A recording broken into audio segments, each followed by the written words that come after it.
నేను ఈ వేదిక మీద నుంచి ఈ రాష్ట్రంలో ఉండి పక్క రాష్ట్రంలో రాజకీయ పార్టీలలో ఉన్న ప్రజాప్రతినిధులకు ఒక సూచన చేయదలుచుకున్నా, ఒక విజ్ఞప్తి చేయదలుచుకున్నా. మీకు పంచాయతీలు కావాలన్నా నీళ్లు కావాలన్నా అని ఎవరైనా నన్ను అడిగితే తెలంగాణ రాష్ట్రానికి నీళ్లు కావాలని నేను కోరుకుంటా. మీకు వివాదాలు కావాలన్నా, మీకు పరిష్కారం కావాలన్నా అంటే నేను పరిష్కారం కోరుకుంటా. నీళ్ల వివాదం ముసుగులో రాజకీయ ప్రయోజనం పొందాలి అని మా ప్రభుత్వం, మా పార్టీ భావించడం లేదు.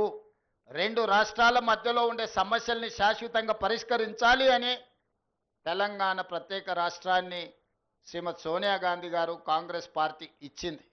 కాబట్టి నీళ్ల విషయంలో వివాదాలు, నీళ్ల విషయంలో రాజకీయ లబ్ధి కోసం ఆలోచన చేయొద్దు, లబ్ధి కోసం ఆలోచన చేయొద్దు.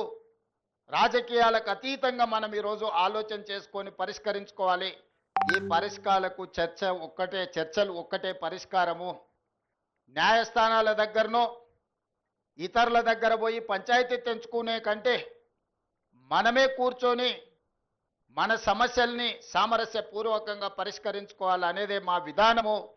పక్క రాష్ట్ర ముఖ్యమంత్రి గారికి నేను విజ్ఞప్తి చేస్తున్నా, కృష్ణా నదిలో ఉన్న మా పాలమూరు రంగారెడ్డి ఎత్తిపోతలు కావచ్చు, మా కల్వకుర్తి లిఫ్ట్ ఇరిగేషన్ కావచ్చు, మా డిండి ప్రాజెక్టు కావచ్చు, మా ఎస్ఎల్బిసి భీమా నెట్టంపాడు ప్రాజెక్టులు కావచ్చు, ఉమ్మడి రాష్ట్రంలోనే మంజూరైన ప్రాజెక్టులు. వీటి అనుమతులకు మీరు అడ్డంకి పెట్టకండి, వీటి అనుమతులకు మాకు సహకరించండి. ఉమ్మడి రాష్ట్రంలో ఉన్నప్పుడే మంజూరైన ఈ ప్రాజెక్టులకు ఆంధ్రప్రదేశ్ రాష్ట్రం నుంచి అభ్యంతరాలు రావడం వల్ల ఎన్విరాన్మెంట్ క్లియరెన్సులు కానీ సిడబ్ల్యూసి క్లియరెన్సులు తెచ్చుకోవడంతో మాకు సమస్యగా మారింది.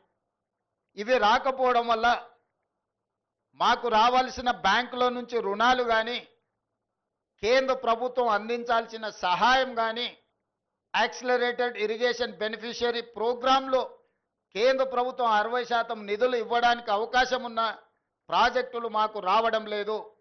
దాంతో మాకు తీరని ఆర్థిక భారం మా రాష్ట్రం మీద పడుతుంది. ఇవన్నీ కూడా మీరు సహకరించండి. మీకేమైనా సమస్యలు ఉంటే కూడా మేము సానుకూలంగా ఆలోచన చేస్తాం.